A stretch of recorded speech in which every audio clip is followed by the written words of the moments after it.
Une enquête explosive menée par la chaîne américaine NBC a mis en lumière l'implication directe de l'armée rwandaise dans les conflits qui ravagent l'est de la RDC depuis plus de 30 ans. Il y a Polo, tension là-bas, ça va. Et on va t'attraper seulement.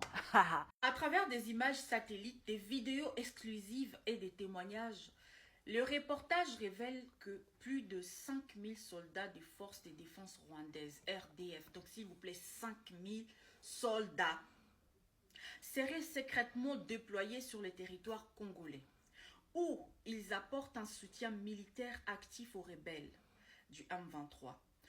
Des bases clandestines auraient été établies en RDC pour armer, former et encadrer ces combattants dans une opération soigneusement dissimulée. Cette révélation vient confirmer les soupçons déjà exprimés par l'ONU et plusieurs ONG qui accusent Kigali d'aggraver l'instabilité régionale.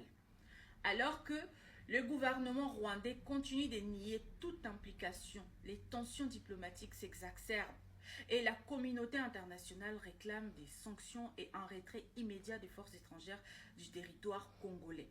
Je vais vous mettre un petit extrait de ces documentaires et vous allez comprendre de quoi il s'agit. Regardons.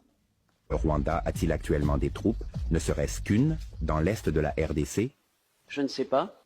Le Rwanda, identifié par des sources du renseignement qui se sont confiées à NBC News. Nous avons découvert des preuves montrant que le Rwanda a armé, formé et commandé le mouvement M23 et a engagé des milliers de ses propres soldats dans le conflit.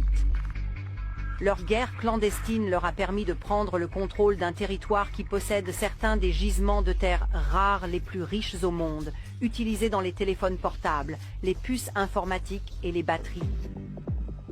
Cela a également causé la mort de milliers de personnes et déplacé des millions d'autres.